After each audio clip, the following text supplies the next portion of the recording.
नमस्कार, टीवी 100 देख रहे हैं आप। मेरे यानी रोहित भामला के साथ धर्म अधर्म मेरा खास प्रोग्राम के अंदर आज हम बातचीत करेंगे छत्तीसगढ़ के अंदर वक्फ बोर्ड के नए फतवे को लेकर। जी हाँ, वक्फ संपत्तियों को लेकर संसद से लेकर सड़क तक संग्राम मचा हुआ है और इसी बीच छत्तीसगढ़ में वक्फ बोर्ड पर बड़ा फरमान जारी किया गया है। शुक्रवार को जुम्मे की नमाज और तकरीरों के आयोजन के लिए अब वक्फ बोर्ड से अनुमति लेनी जरूरी हो गई। वहीं रायपुर में इस आदेश से हलचल मच गई है। अब इस मुद्दे पर देश भर में सियासी माहौल भी गरमाया हुआ है। वक्फ बोर्ड पर यह फैसला कहीं ना कहीं देश की धार्मिक और राजनीतिक सियासत को भी प्रभावित करने वाला बन रहा है।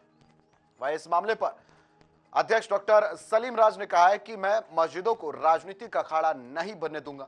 मैंने जो नियम बनाया है वह देश हित है और उसके लिए यहाँ पर सर्वहित के लिए भी है। वह नियमों में साफ है कि तकरीर के दौरान राजनीतिक भाषण ना हो, जिससे सामाजिक सौहार्द और वातावरण बना रहे। हमारे निर्णय के बाद 154 मुतवल्ली जो है उन्होंने यहाँ पर टॉपिक भेजा था, जिससे हमने अप्रूव करके उन्होंने कहा कि जो वक्फ बोर्ड का अवगत नहीं कराएंगे उनके खिलाफ जो है कार्रवाई यहाँ पर जरूर करेंगे। तो इस बीच ये विवाद और गर्मा गया है क्योंकि कल जुमे की नमाज होनी है और उसी के चलते आज हम इस पर चर्चा भी करने वाले हैं। जानना चाहेंगे कि इस पूरे विषय की शुरुआत कहां से हो रही है, कहां से इस मामले को देखा जाए।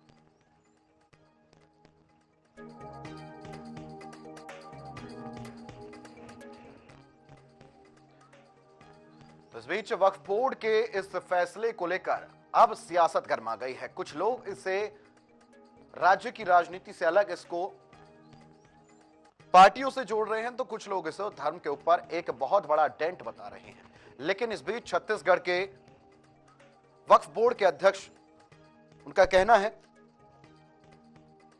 कि ये वक्फ बोर्ड जो है इस तरह के फैसले लेने से साफ स्पष्ट जो है राजनीतिक अगर इसके अंदर इंटरफेरेंस है तो वो खत्म हो जाएगा। लेकिन इसी के विरोध में रायपुर की मस्जिद के तमाम कमेटी के लोगों का कहना है कि ये खुद एक राजनीतिक बयान है, एक राजनीतिक इंटरफेरेंस इस पूरे फैसले के अंदर देखने को मिल रहा है। अब कौन सच्चा है, कौन गलत है, इसकी बातचीत खुद वो करेंगे। अब क्या कुछ होगा वो फिलहाल देखने वाली बात होगी।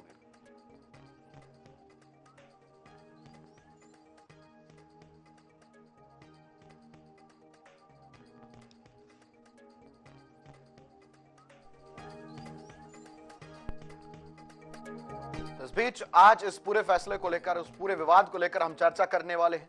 चर्चा कुछ पलों में करेंगे, लेकिन उससे पहले आपको बता दें कि छत्तीसगढ़ वक्फ बोर्ड की तरफ से नया फतवा जारी किया गया है। फतवे के अंदर कहा गया है कि जब नमाज अदा करने के बाद तकरीर दी जाती है, तकरीर के अंदर मौलाना जब तकरीर देते हैं तो वो क्या बोलेंगे ये अब वक्फ बोर्ड तय करेगा। और वक्फ बोर्ड भी तय ऐसे करेगा कि पहले उसको लिखित रूप में वक्फ बोर्ड को सौंपा जाएगा, उसके बाद वक्फ बोर्ड उस पर अप्रूवल देगा। अप्रूव अगर होता है तब ही इस पर मौलाना जी जो है वो इसको तकरीर में शामिल कर पाएंगे और बोल पाएंगे। इसका सीधा सीधा मकसद उन्होंने ये बताया कि इससे पॉलिटिकल इंटरफेरेंस या कोई पॉलिटिकल एजेंडा जो है उसको खत्म किया जाएगा और ऐसे समाज में सौहार्द बनाने की स्थिति जो है वो शुरू होगी। ये फिलहाल छत्तीसगढ़ वक्फ बोर्ड के अध्यक्ष सलीम राज उन्होंने कहा है और उन्होंने इसी बयान के माध्यम से यहां पर कल जुमे की नमाज होनी है। लेकिन फिलहाल विवाद इसको लेकर शुरू हो गया है क्योंकि कुछ लोगों का यह भी मानना है कि इस तरह के फैसले अब उल्टा फ्रीडम ऑफ स्पीच को खराब करने के काम आएंगे।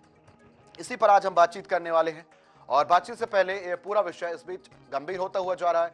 गंभीर विषय को देखते हुए आज हर कोई चर्चा करना चाहता है। चर्चा करने के लिए आज हमारा पैनल भी हमारे साथ जुड़ चुका है और कुछ ही क्षणों में हम उनसे आपको रूबरू भी कराएंगे। लेकिन उससे पहले आज छत्तीसगढ़ के वक्फ बोर्ड के अध्यक्ष का यह बयान हर किसी की जुबान पर है, हर किसी को पता है, क्योंकि हर कोई यह जानता है कि वक्फ बोर्ड वो फैसले लेता है जो तमाम मस्जिदों के समर्थन के लिए होता है और मस्जिदों को सारा जो है कनेक्शन जो है वो वक्फ बोर्ड से है, सीधा कनेक्शन होता है। अब वक्फ बोर्ड का ही फैसला आ गया है, छत्तीसगढ़ वक्फ बोर्ड का।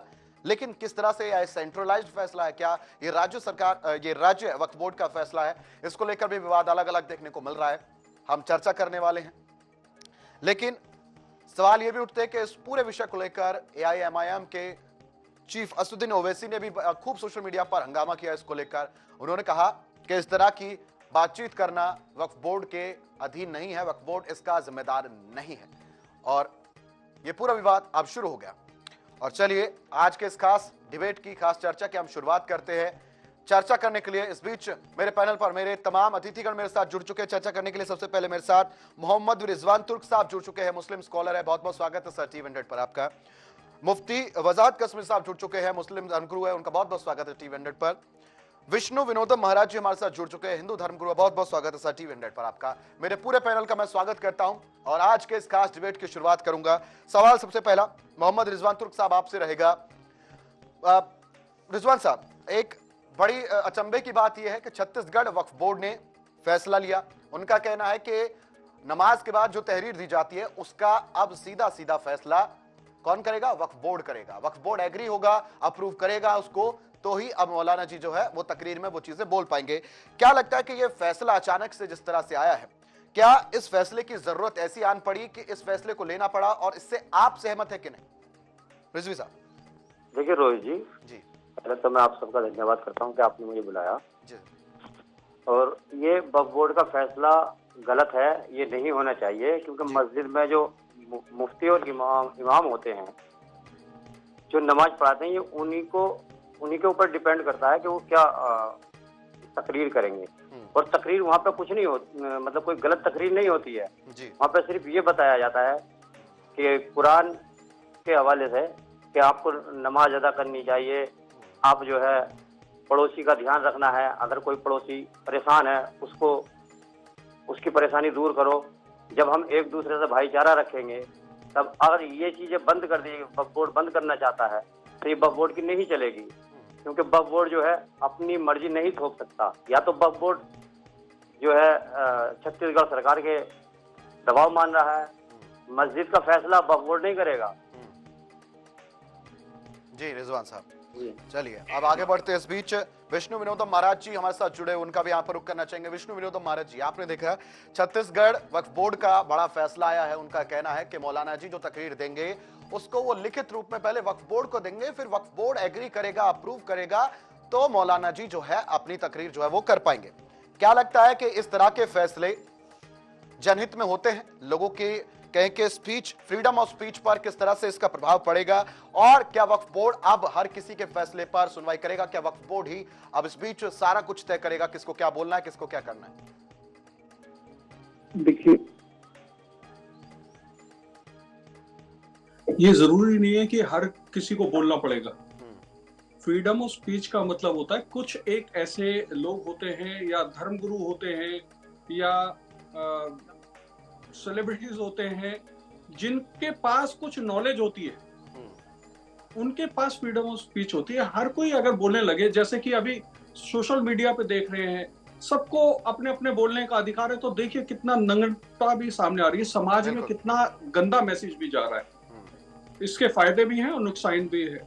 और सबसे बड़ी बात कि वक्फ बोर्ड इनका ही है, इनसे कहीं ना कहीं हिंदू धर्म का कोई लेना देना नहीं है। अब ये अपनी ही चीज को एक्सेप्ट करने में इनको दिक्कत है, तो ये तो अब यही बता सकते हैं, इसमें तो हम लोग कुछ नहीं कह सकते। अच्छा विष्णु विनोदम जी, अब उन्होंने ये भी कहा कि मौलाना जी जो है वो पहले तकरीर से पहले सारी जानकारी देंगे। तो मौलाना जी जो होते हैं वो तो एक धर्मगुरु होते हैं, उनको तो धर्म की सारी जानकारी होती है, वो कुछ बोलेंगे तो क्या वो फ्रीडम ऑफ स्पीच पे नहीं आता है? क्या उनको अधिकार नहीं है अपनी जनता को यहाँ पर, अपनी जनता को जो रुख कराने का, जनता से तमाम चीजें अवगत कराने का? देखिए, कोई तो बात रही होगी जी, तभी वक्फ बोर्ड ने ये फैसला लिया है, और मुझे ऐसा लगता है कि ये फैसला बिल्कुल ठीक है, और इन सबको भी इस फैसले को मानना चाहिए, क्योंकि इनका आपस का फैसला है। और वक्फ बोर्ड या कहीं से भी धर्मगुरु कोई बोलता है, देखिए मुझे ऐसा लगता है कि एक समाज में जो विचार जाना चाहिए वो एक जाना चाहिए, और एक अगर विचार वक्फ बोर्ड बना रहा है तो बहुत अच्छी बात है, मेरे हिसाब से तो बहुत अच्छा है। ठीक है, ठीक है, अब जवाब लेंगे। मुफ्ती वजीरत कश्मीर साहब, आपसे मैं जवाब लेना चाहूंगा। अभी आपने सुना विष्णु विनोदम साहब ने कहा, गुरुजी ने कहा यहाँ पर कि ये फैसला बिल्कुल सही है, और वक्फ बोर्ड अगर उनके ही धर्म को अगर सारा कुछ कंट्रोल कर रहा है तो उसने अगर ये फैसला लिया तो उनको मानना चाहिए। आप उस पूरे फैसले को और विष्णु विनोदम जी महाराज जी के फैसले को किस तरह से देखते हैं, उनके बयान को किस तरह से देखते हैं? देखिए, पहली जानकारी मैं दे दूं कि हिंदुस्तान में वक्फ बोर्ड में सारी मस्जिदें नहीं आती। अगर किसी एक स्टेट में 4 से 5 हजार मस्जिदें हैं तो तकरीबन 100, 200, 250 मस्जिदें वक्फ बोर्ड के अंदर आती। और दूसरे, अगर मैं किसी ऋषि मुनि को, किसी महाराज को, किसी आचार्य को और किसी बड़े धर्म गुरु को प्रवचन देने लगूं तो मेरे से बड़ा जाहिल कौन होगा। जो मस्जिद के इमाम हैं, मुफ्ती हैं, आलिम हैं, बड़े बड़े उलमा 10, 15 साल लगा कि वो पीएचडी करके आते हैं, पढ़ के आते हैं। वक्फ बोर्ड में जो भर्ती होते हैं वो पॉलिटिकली सब जाहिल और बदमाश और न जाने कैसे कैसे लोग आते हैं, कहाँ से। समाजवादी की सरकार में तो मैंने देखा कि सब गुंडे, मवाली और करप्शन वाले लोग इकट्ठे हो गए। बसपा की सरकार में देखा तो और न जाने कैसे कैसे लोग यूपी में और कहाँ मैंने देखा है यार। कोई नशेड़ी है, कोई क्या है, कोई क्या है। तो वो क्या किसी आलिम को, किसी मुफ्ती को प्रवचन के लिए बताएगा कि उसको क्या प्रवचन। या तो सरकार ये तय कर दे कि वक्फ बोर्ड में सब इस्लामिक स्कॉलर होंगे, पढ़े लिखे लोग होंगे, शिया भी होंगे, सुन्नी भी होंगे, और ऐसे सौहार्द का बढ़िया खुतबा वो तैयार करके देंगे जो दीन इस्लाम से मुताल्लिक होगा। या तो ये तय करें आप। अगर ये तय नहीं कर सकते, वक्फ बोर्ड में जाहिल और कैरेक्टरलेस लोग और चोर उचक्के माफियाज रहेंगे, तो फिर वो किसी आलिम को, किसी मुफ्ती को कैसे बताएंगे सबक कि वो आपको ये बोलना है। मैं किसी बड़े स्वामी को, अभी मैं किसी बड़े आचार्य से कहूं कि साहब आप ये प्रवचन नहीं, ये प्रवचन करेंगे, तो मेरे से बड़ा जाहिल कौन है, मेरे से बड़ा बदमाश कौन है। तो इसलिए वक्फ बोर्ड जो है अपने गिरेबान में झांक ले वो क्या बातें कर रहा है। एक तो उसको मस्जिदें 150 होती है पूरे मुफ्ती साहब अभी आप कह और रहे वो हैं 150 मस्जिदें भी जो मुफ्ती है। साहब आपका मानना ये हुआ कि उनसे बड़ा भी बदमाश कोई नहीं है, वक्फ बोर्ड से बदमाश कोई नहीं। आप फिर ये कहना चाहते हैं मुअज्जिन की तनख्वाह देना यही थोड़ा ही मस्जिद का खर्चा होता है। मस्जिद तो बहुत चीजों से चलती है। और फिर जो नमाज पढ़ने वाले लोग हैं वो किसकी स्पीच सुनना चाहते हैं, वो किसकी तकरीर सुनना चाहते हैं, वो क्या करना चाहते हैं वो।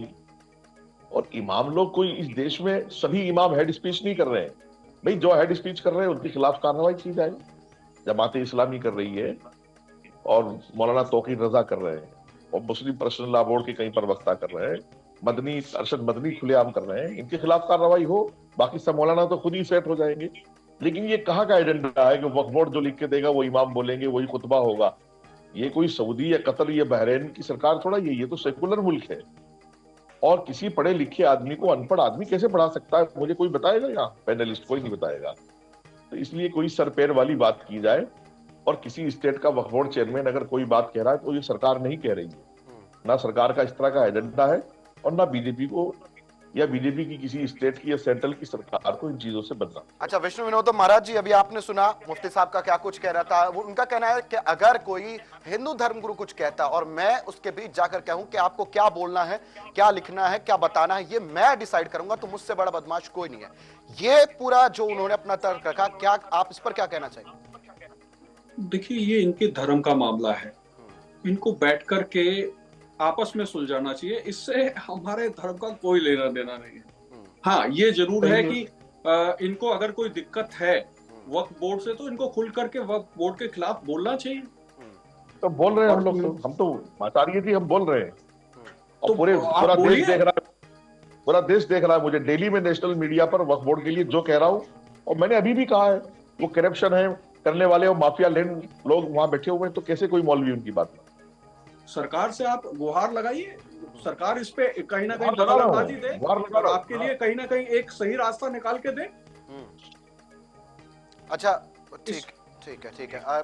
यहाँ पर मैं मुफ्ती साहब भी आपका भी रुख करूंगा, लेकिन रिजवान साहब आपसे सवाल मेरा रहेगा। रिजवान साहब छत्तीसगढ़ के वक्फ बोर्ड के अध्यक्ष है, नाम है उनका सलीम राज, आप तो जानते ही होंगे। उन्होंने कहा कि वक्फ बोर्ड जो फैसला ले रहा है, वक्फ बोर्ड का जो ये फैसला है ये जनहित में है और इस फैसले से अब राजनीतिक एजेंडे जो कि मौलाना साहब कभी कभार कर देते हैं उसको नकारा जाएगा, उससे बचा जाएगा। तो क्या ऐसा हो रहा था कि पॉलिटिकल एजेंडे बयानों के जरिए भी दिए जा रहे थे जिस वजह से इस तरह का अब फैसला लेना पड़ रहा है? क्या कि कोई पॉलिटिकल एजेंडा मस्जिदों में कैरी आउट किया जा रहा था?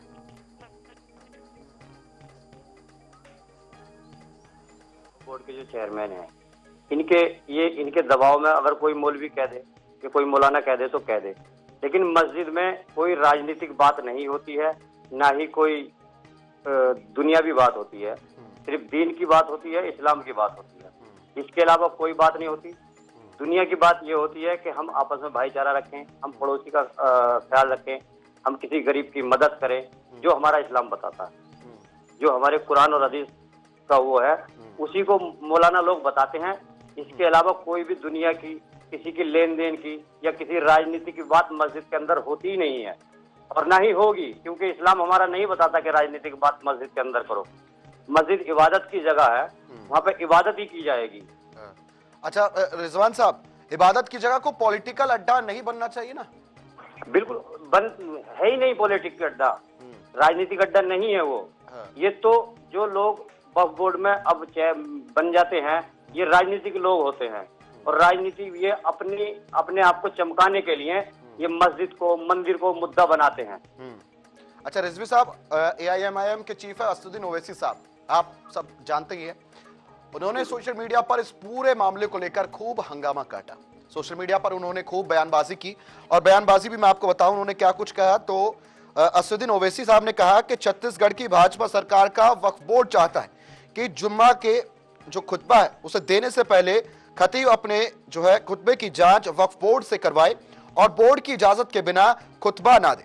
अब भाजपा ही हमें बताएंगे कि दीन क्या है, और उन्होंने यह भी कहा कि अब आपने दीन पर चलने के लिए इनसे इजाजत लेनी होगी। वक्फ बोर्ड के पास कोई ऐसा कानूनी ताकत नहीं है, अगर होती तो भी संविधान के दफा 25 के खिलाफ ये होती। अब आपने सुना असदुद्दीन ओवैसी साहब का ये बयान है, सोशल मीडिया पर उन्होंने खूब बयान दिया है, क्या कुछ कहना चाहेंगे इस पर रिजवी साहब?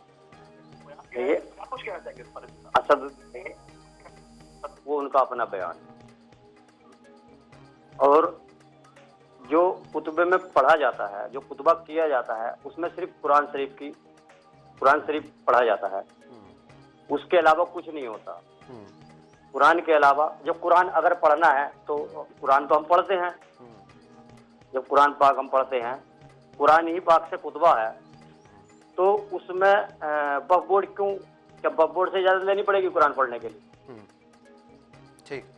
ठीक है मुफ्ती साहब, वक्फ बोर्ड का ये फैसला जी बिल्कुल अलग है, इसे हम नहीं मानेंगे। ठीक है रिजवान साहब। मुफ्ती वजाहत कस्मी साहब, आपसे मैं सवाल लेना चाहूंगा। अभी मैंने आपको बताया कि असदुद्दीन ओवैसी साहब का क्या कुछ कहना था, और इसी पर छत्तीसगढ़ के वक्फ बोर्ड के अध्यक्ष का कहना है, आप गौर से सुनिएगा। उनका कहना है कि ओवैसी मुस्लिम समाज के सबसे बड़े दुश्मन है, शत्रु है। क्या कहेंगे? देखिए, इस पर मैं इत्तेफाक रखूंगा कि ओवैसी कोई मुस्लिम समाज की दोस्ती नहीं कर रहे हैं, लेकिन जो मुद्दा छत्तीसगढ़ के वक्फ बोर्ड चेयरमैन डॉक्टर सलीम राज उठा रहे हैं, या तो वो ये तय कर लें कि सब इस्लामिक स्कॉलर, शिया, सुन्नी, देवबंदी, बरेलवी, सब इस्लामिक स्कॉलर जो हैं वो वक्फ बोर्ड में होंगे और वो सब मिलकर के तय करेंगे। वरना वक्फ बोर्ड अध्यक्षों की और वक्फ बोर्ड के मेंबरों की हालत ये है, मैं आपके बहुत जिम्मेदार टीवी चैनल पर कह रहा हूं ये बात, और चैलेंज है मेरा, और आपको भी मैं वक्त दे रहा हूं, पूरे 1 हफ्ते का वक्त है। जिस स्टेट कांग्रेस की सरकार हो, स्टेट वक्फ बोर्ड कमेटी के अध्यक्ष का मुतवल्ली कोटे में कोई हो, मेंबर्स में कोई हो, जी चाहे मुझसे आपके टीवी पे आकर डिबेट कर सकता है। नमाज के पूरे फर्ज भी याद नहीं निकलेंगे, किसी मौलवी को तो क्या बताएगा खुतबा देना, सूरह फातिहा भी याद नहीं निकलेगी ढंग से। और मैं चैलेंज कर रहा हूं आपको टीवी पर, आप वक्फ बोर्ड के किसी भी अध्यक्ष को या वक्फ बोर्ड के किसी भी मेंबर को बुला करके मुझे दीन की 1 घंटे की डिबेट करवा दीजिएगा, तो पसीना आ जाएगा उसको पता चल जाएगा कि वो क्या, मतलब किस तरह की बातें हो रही है इस मुल्क में और हम क्या क्या साबित करना चाहते हैं। और ये उनको, डॉक्टर सलीम राज को ये अंदाजा होना चाहिए कि ये सारी बात जो है वो सरकार के खाते में जाएगी। मुसलमान देश का ये समझेगा कि सरकार उनसे ये बातें करा रहा है। ये मोदी जी के एजेंडे के खिलाफ और भारतीय जनता पार्टी के एजेंडे के खिलाफ बातें हैं। भारतीय जनता पार्टी या मोदी जी इस तरह की सरकार नहीं चाहते देश में, ना वो इस तरह। भाई मैं तो बहुत क्लियर लफ्जों में कह रहा हूं, मुफ्ती साहब फैसला तो वक्फ बोर्ड का है, मुफ्ती साहब फैसला तो वक्फ बोर्ड का है, आपका ही अध्यक्ष का है। मौलवी हो, मुफ्ती हो, वो कोई भी हो, हम कैसे उसको कहेंगे कि तुम ये प्रवचन दो? अरे ये देश तो प्रवचन लेने का है, देने का नहीं है। अच्छा, ये तो हम लोग अपने मुनियों से, महाराजों से, अपने मुफ्तियों से, इस्लामिक स्कॉलरों से सीखते हैं। और हम लोग कैसे ये तय करवाएंगे कि भाई मस्जिदों में, मदरसों में, और फिर उससे पहले तो हम ये करें कि पूरे हिंदुस्तान की मस्जिदों को पहले वक्फ बोर्ड में लें, उनके इमामों की तनख्वाहें, उनके मुअज्जिनों का, उनका मैनेजमेंट तय करें, फिर ये तय करेंगे ना कि वक्फ बोर्ड क्या। भाई वक्फ बोर्ड में सारी स्टेट की मस्जिदें नहीं होती, मैं बता रहा हूं आपको। तो ये सब बातें करनी मैं समझता हूँ फजूल है, बेकार है। पढ़ी लिखी बातें करनी चाहिए। सरकार का एजेंडा देश की तरक्की करने का है, देश और देशवासी तरक्की करें और शिक्षित हो, इस पर हमें काम करना चाहिए।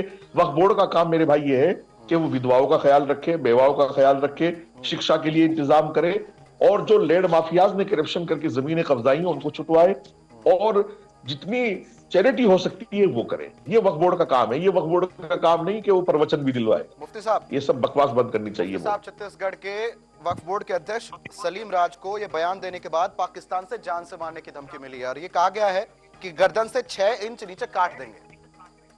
वो तो हमें भी मिल रही है भाई। आज ही सुबह मेरे पास भी कॉल आया है और सर तन से जुदा की बात की गई है। मैंने पुलिस में कंप्लेंट भी की है। ये कोई अलग बात नहीं हो रही है। जो भी इस देश में राष्ट्र के लिए काम कर रहा है, जो भी इस देश में सरकार के लिए कुछ बात करने की कोशिश कर रहा है या इंसाफ की बात कर रहा है, मैंने संभल के लिए कोई बात की तो मेरी सरतन से जुदा होने की और मुझे जान से मारने की बराबर धमकियां मिल रही है। अच्छा, आपको भी धमकी मिली? ये कोई बात नहीं है। मुफ्ती साहब, आपको भी धमकी मिली है? हाँ, मुझे आज ही सुबह सर तन से जुदा करने की धमकी मिली है और बाकायदा विदेश से मिली है। मुझे पता नहीं, शायद ब्रुनेई का या मलेशिया का कहाँ का नंबर है। मैंने पुलिस में कंप्लेंट भी कर दी। क्या कहना था उन लोगों का? मैंने ये कहा था कि संभल में जो कुछ हुआ है वो वहां सर्वे कोर्ट के आदेश पर हुआ है, अदालत ने कहा है, तो एडवोकेट कमिश्नर वहां गए हैं, पुलिस फोर्स को गोली लगी है, एनडीएम को गोली लगी है, वो भी हमारे भाई हैं, हमारे बच्चे हैं, हमारे अंदर से बीच में से जाकर के भर्ती हुए मेहनत करके। हमें उनकी भी बात करनी चाहिए। भीड़ वहां क्या करने गई थी, मेरा ये सवाल भी है। और मैं उन माँ बाप के साथ भी हूँ जिनके बच्चे मरे हैं, बुरा हुआ है। और मैंने ये कहा कि वक्त अमेंडमेंट सरकार ला रही है तो हमें इस पर QR कोड जो है वो सोच समझ करके करना चाहिए। हम पहले बिल को पढ़ लें, अमेंडमेंट को देख लें, हमारे हक में नहीं है, सरकार से बात करें, सरकार को सुझाव दें, सरकार से टाइम मांगे। जेपीसी के चेयरमैन के दरवाजे खुले हैं और ऐसी जेपीसी प्रधानमंत्री ने बनाई है कि कोई भी जाके मिल सकता है। तो मैंने ये सब बातें कही, तो इस पर मुझे जो है लगातार कई दिन से बराबर धमकी आ रही है और आज सुबह तो बहुत खतरनाक कि आपको और आपके परिवार को ही बिल्कुल खत्म करेंगे और तुम्हारा सर जो है इसी हफ्ते काटेंगे, इस तरह की धमकी मुझे बराबर मिल रही है। अच्छा मुफ्ती साहब, बिल्कुल डरने की बात नहीं है। प्रशासन, शासन, सरकार और संविधान सब आपके साथ है। हम भी आपके साथ खड़े रहेंगे अगर इस तरह की बातचीत आती है। बिल्कुल। वैसे भी मैं डरता नहीं हूँ। जी जी जी जी, बिल्कुल साहब का आपने सही कहा मुफ्ती वजीर साहब। और फिलहाल मैं यहाँ पर विष्णु विनोदम जी गुरुजी महाराज का रुख करना चाहूंगा। विष्णु विनोदम जी, अभी आपने सुना मुफ्ती साहब कह रहे थे कि अगर कोई भी इंसान अपनी बातचीत रखता है, विदेशों से सीधा सीधा फोन आ जाते हैं कि ये कर देंगे वो कर देंगे। लेकिन छत्तीसगढ़ के वक्फ बोर्ड के अध्यक्ष ने जब बयान दिया कि अब तहरीर जो देने से पहले वक्फ बोर्ड से बातचीत करनी होगी, इस पर उनको भी जान से मारने की धमकी आती है, वो भी पाकिस्तान से आती है। अब अगर वो दूसरे धर्म के होते तो समझ में भी आता है। एक ही मजहब के होने के बावजूद छत्तीसगढ़ के वक्फ बोर्ड के अध्यक्ष है। कोई छोटी मोटी पोस्ट तो होती नहीं है कि किसी मामूली प्रवक्ता ने मैंने बोल दिया हो या फिर किसी ने ऐसे बोल दिया हो, राज चलते ने बोल दिया हो। अध्यक्ष बकायदा छत्तीसगढ़ वक्फ बोर्ड के, अब उनको भी जान से मारने की धमकी मिल रही है। क्या लगता है कि अपनी बातचीत सामने रखना, कोई अगर प्रक्रिया के हिसाब से कुछ चीज आ रही है, इस तरह की धमकी मिलती है, क्या लगता है कि ये एक तरह से फ्रीडम यहाँ पर किसी तरह की नहीं रह जाती? क्योंकि एक तो विरोध उनका पहले हो रहा है, दूसरा जान से मारने की धमकी भी अलग मिल रही है। देखिए, पाकिस्तान को अलग किए हुए एक लंबा समय हो गया और भारत आज भी पाकिस्तान की धमकियां सुनता है और पाकिस्तान की बात को तरजीह देता है। मुझे यहाँ के देश के मैसेज देना है कि आप भारत में रह रहे हैं, भारत संस्कृति को समझते हैं और यहाँ पर वासुदेव कुटुंबकम की बात की जाती है, तभी सेकुलर की भी बात हो रही है। एक काटने की जो राजनीति थी वो एक बहुत लंबे समय में पहले खत्म हो चुकी है। अब ये काटने पीटने की राजनीति बकवास है और इस तरीके की कोई बातें करता है तो मेरे हिसाब से ये वो लोग हैं जो समाज को खराब करना चाहते हैं और कहीं ना कहीं खुद अपने समाज को, खुद अपने मुस्लिम भाइयों के साथ गलत कर रहे हैं। इनका देखिए, हमारे यहाँ बताया भी गया, आपस में ही लड़ के कहीं ना कहीं ये अपना नुकसान करेंगे और ये होता हुआ दिख भी रहा है। मैंने असुद्दीन ओवैसी का एक बयान और सोशल मीडिया पर उनका पोस्ट आपको बताया जिसमें वो कह रहे थे कि क्या भाजपा वाले हमें बताएंगे कि दीन क्या होता है, ईमान क्या होता है? देखिए, भाजपा वाले बहुत कुछ बता सकते हैं, सच ये है ओवैसी साहब को खुल के बैठना पड़ेगा। वो तो इतना बता सकते हैं कि आगे पीछे की कहानियां बता सकते हैं, इसलिए भाजपा से ओवैसी साहब अभी ये ना बोले, क्योंकि कहीं ना कहीं मुस्लिम स्कॉलर भी बैठे हैं और सब जानते हैं कि ओवैसी साहब कहीं ना कहीं भाजपा का ही एक बी टीम है। तो उसमें कहने का वो इस तरीके की बातें करेंगे, मुस्लिमों के साथ ही नहीं है, वो बकवास की बातें हैं, उनकी बातें करना एक तरीके से मुफ्ती साहब वाली बात है। मुफ्ती साहब अभी गुरुजी ने कहा कि वो तो खुद बीजेपी की बी टीम है, क्या कहना चाहेंगे? देखिए, मैं ही बिल्कुल ये बात नहीं कहूंगा ओवैसी के लिए। ओवैसी मुसलमानों के दोस्त नहीं है, ओवैसी मुसलमानों का अच्छा नहीं चाहते, ओवैसी मुसलमानों के दुश्मन है। ओवैसी का विचार अच्छा नहीं है। टू नेशन थ्योरी को इस मुल्क में उन्होंने दोबारा से जिंदा किया। नफरत की राजनीति करते हैं, शिद्दत पसंद मुसलमान है और सारे मुसलमानों को, मुस्लिम पर्सनल्ला को, सब चीजों को अपने कब्जे में करके सियासी इस्तेमाल कर रहे हैं। सारी बातें अपनी जगह हैं, लेकिन वो बीजेपी की बी टीम है। ना मेरे पास इसका कोई प्रूफ है, ना कोई सबूत है, और ना मैं इस तरह बोल सकता हूँ। ये बहुत जिम्मेदारी वाली बात है। अच्छा, ये हम सवाल गुरुजी से पूछ लेते हैं। गुरुजी, वैसे जहां तक मैं समझता हूँ बीजेपी बहुत दुनिया का सबसे बड़ा संगठन है, उसको बी टीमों की देखिए जी ऑन कैमरा बोल पाना ये बहुत बड़ी हिम्मत की बात है, और एक एक व्यक्ति जानता है, एक एक न्यूज चैनल जानता है, एक एक राजनीतिक व्यक्ति जानता है कि ओवैसी कौन है, क्या है और किसके लिए काम कर रहे हैं। ये मैं खुल के बोल रहा हूं और कोई बात नहीं। आप हंसे हैं, बेवजह नहीं हंसे। जवाब की हंसी बताती है कि क्या सत्य है। जवाब रिजवान साहब मैं इसलिए हंसा हूं कि आप मुसलमानों की जुबान बोल रहे हैं। हिंदुस्तान के जो जमीयत के मुसलमान हैं, मुस्लिम पर्सनल बोर्ड के कुछ मुसलमान हैं, वो ओवैसी को बी टीम अपना बीजेपी की बताते हैं, जबकि मैं इस बात से इत्तेफाक बिल्कुल नहीं रखता। और मैं इसलिए भी नहीं रखूंगा इत्तेफाक इस बात से कि ओवैसी हमारे मजहब में जो बहुत बड़ी कसम है वो पब्लिक के सामने और हिंदुस्तान के मुसलमानों के सामने खा चुके हैं कि मैं बीजेपी से मेरा कोई लेना देना नहीं। तो हमें यकीन भी करना चाहिए। तो मुफ्ती साहब आप ये कह रहे हैं कि लेकिन उनके विचारधारा से मेरा बिल्कुल इख्तलाफ है। अच्छा मुफ्ती साहब, अब आप ये कह रहे हैं कि उन तमाम अखलाक आदमी है, आप ये कह रहे हैं उन तमाम लोगों सारी बातें अपनी जगह। मुफ्ती साहब मेरी बात तो सुनिए।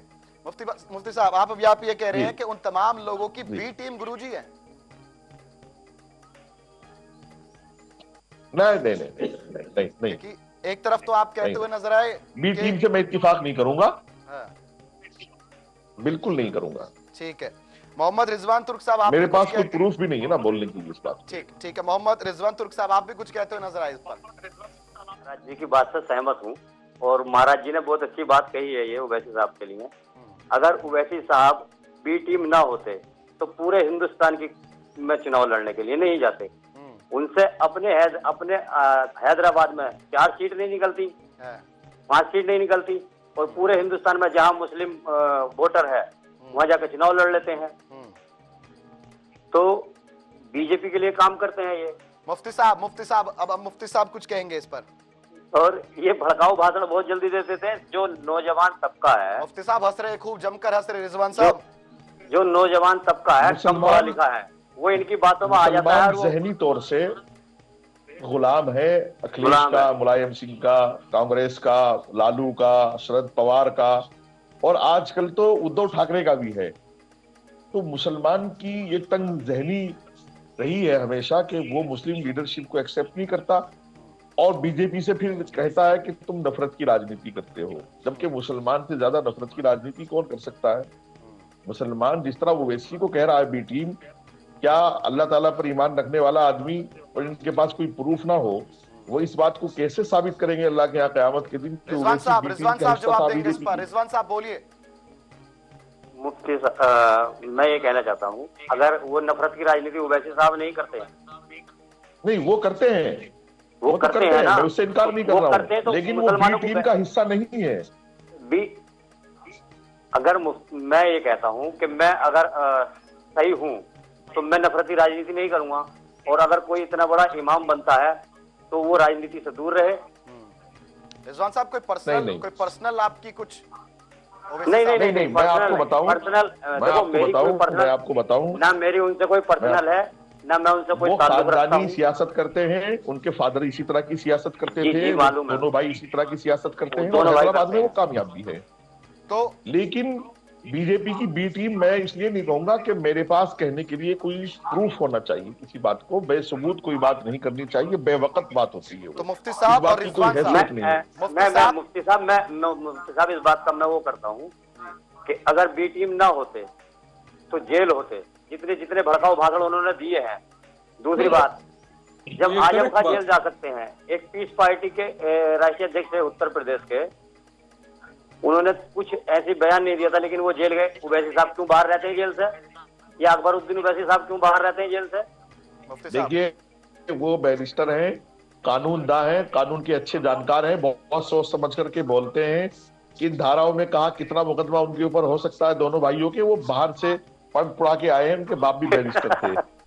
वो मेरा उनका विचार का इख्तलाफ रहेगा, लेकिन जो सही बात है वो हमें बोलनी चाहिए। तो मुसलमानों की आवाज उठाने में जितनी शिद्दत और नफरत है, यहाँ तक कि अगर की मॉब लिंचिंग हो वैसे इसका जिक्र भी नहीं करते। अच्छा मुफ्ती साहब, लेकिन मुसलमानों के लिए वो किस कदर शिद्दत से आवाज उठाते हैं, बिल्कुल, तो वो सब मुसलमानों को देखना चाहिए। साहब और रिजवान साहब, अभी आपने दोनों ने सहमति बनाकर एक चीज तो कही कि असदुद्दीन ओवैसी साहब जो राजनीति करते हैं वो भड़का हुआ, तो सीधा सीधा आप भी फिर छत्तीसगढ़ के वक्फ बोर्ड के अध्यक्ष से सहमति रखते हुए नजर आ गए?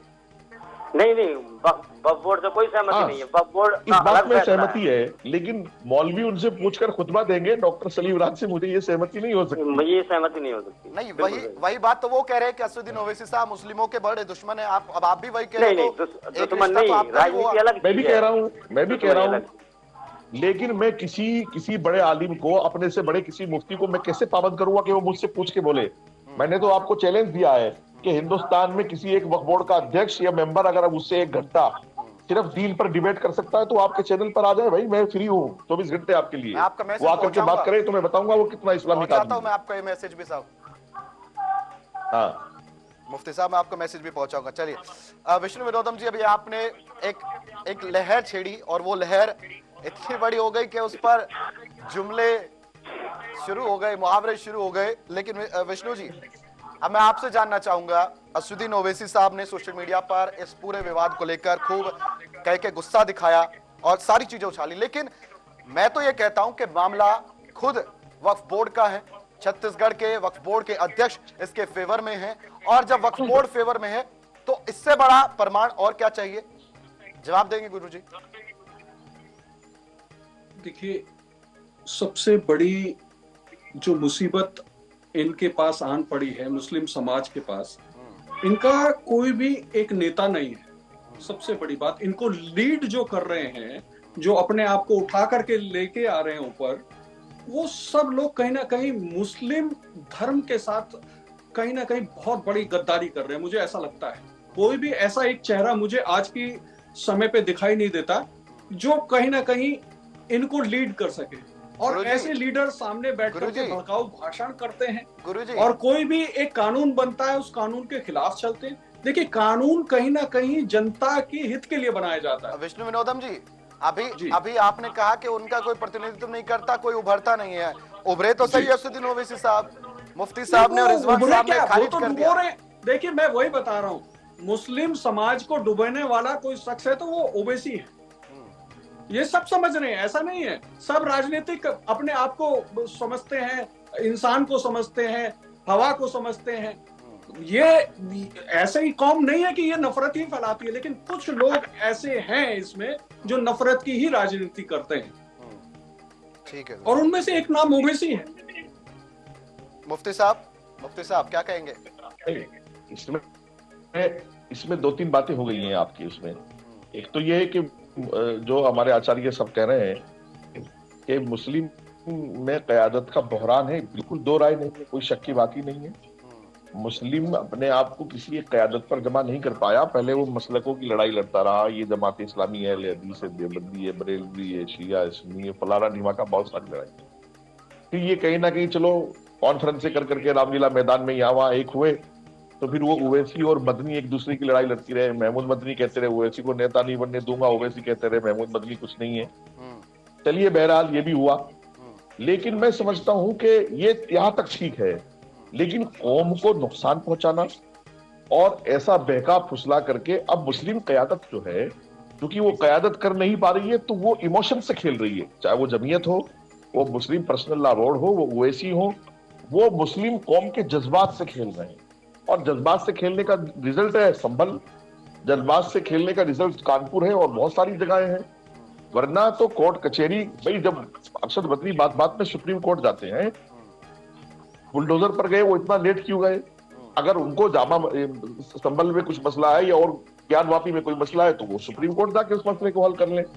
लेकिन इंदिरा गांधी इंडोर स्टेडियम हुआ और फला हुआ, न जाने कहां पटना में इतने बड़े बड़े इजलास करके पहले तो ये बताया गया कि तुम्हारे बदले की नौकरी, तुम्हारे बदले का रोजगार, वो सब जो है वो खा गए दूसरे लोग।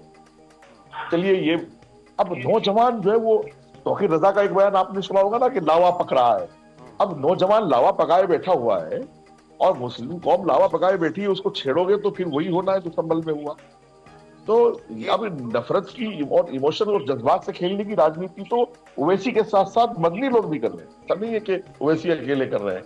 मुस्लिम पर्सनल लॉ बोर्ड के कई अबू तालिब रहमानी और कितने लोग हैं जो हेड स्पीच ही करते हैं हमेशा। गुरुजी, तो ये कोई नया खेल नहीं, मुस्लिम कौम के पास क़यादत नहीं है, हेड स्पीच बची है बस।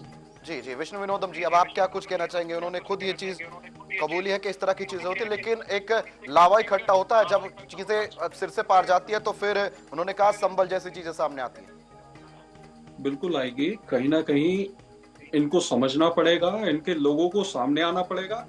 और हिंदू धर्म ऐसा नहीं है कि कट्टर है या किसी को काटने की बातें करता है। कहीं ना कहीं इनको बैठ करके समाज में, आपस में, इस देश के बुद्धिजीवियों में बात करनी पड़ेगी, सरकार को साथ में लेकर के चलना पड़ेगा। और कहीं ना कहीं अगर इस काम को ये करते हैं तो ये एक सुरक्षित भारत बना पाएंगे।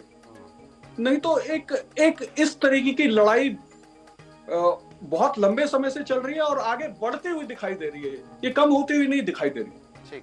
इसलिए हम लोगों को इनको खास तौर पे समझना पड़ेगा, इनके मौलाओं को समझना पड़ेगा, इनके धर्म गुरुओं को समझना पड़ेगा, एक बार बैठना पड़ेगा इनको तरीके से। मुफ्ती साहब, बैठना पड़ेगा, एक बार बातचीत करनी पड़ेगी, तब मसले का हल निकलेगा। नहीं, हमारे बड़े बुजुर्ग लोग पहले से, हजरत मौलाना सैयद अबुल हसन अली मियां नदवी रहमतुल्लाह अलैह अटल बिहारी वाजपेयी से बड़े अच्छे ताल्लुकात में रहे, लाल कृष्ण अडवाणी जी से और हमारे बहुत लोगों से। और जब बाबरी मस्जिद और राम मंदिर का मसला था तो हजरत मौलाना अबुल हसन अली मियां नदवी ने एक पूरा मुसव्वदा तैयार किया कि हम इस तरह फैसला कर लेते हैं। मुस्लिम पर्सनल लॉ बोर्ड भी उस पर आमादा हो गई। लेकिन हमारे कुछ एक दो मुस्लिम संगठन जो अपने आप को, क्योंकि लड़ाई फिर ठेकेदारी की भी तो है ना भाई, ठेकेदार तो वो होगा जो फैसला करेगा। अब आपस में लड़कर ठेकेदार, अब ये मसला ठेकेदारी का भी तो है ना, टेंडर भी तो छूट रहा है ना, अमेरिका से, लंदन से, अफ्रीका से, बिल्कुल पैसा भी तो मांग के लाना है ना, वो बाहर के मुल्कों की भीख। तो उसकी लड़ाई भी है, ठेकेदारी की भी लड़ाई है, बहुत सारी लड़ाइयां हैं इनमें भी। और बैठने को ये तैयार इसलिए नहीं होंगे कि दुकान बंद हो जाती है। बैठेगा वो जिसको कौम की फिक्र हो, जिसको कौम के बच्चों की फिक्र हो, जिसको कौम को शिक्षा दिलानी हो, उसके मेडिकल का, उसके हेल्थ का इंतजाम करना हो, उसके स्वास्थ्य की फिक्र हो, उसकी नौकरियों की फिक्र हो, उसके रोजगार की फिक्र हो। इनको अपने बच्चे सेटल करने हैं, एक को मदरसा यहाँ खुलवाए, दूसरे को वहां, तीसरे को वहां इंस्टीट्यूट खुलवाए, ITI खुलवाए, फलाना, इनको अपने बच्चे सेट करने वो हो गए हैं। तो दूसरे के बच्चों की फिक्र इनको क्यों होगी, किस लिए होगी? मुस्लिम पर्सनल लॉ बोर्ड तो वैसी के कब्जे में चला गया है और तकरीबन एक ही जैसे पदाधिकारी हैं।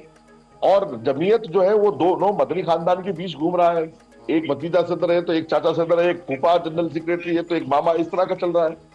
और बाकी कोई मुस्लिम संगठन है ही नहीं। तौकीर रजा है, वो अपनी खीर बेचारे अलग पका रहे हैं, उनकी खीर कोई खाए ना खाए उनकी मर्जी है।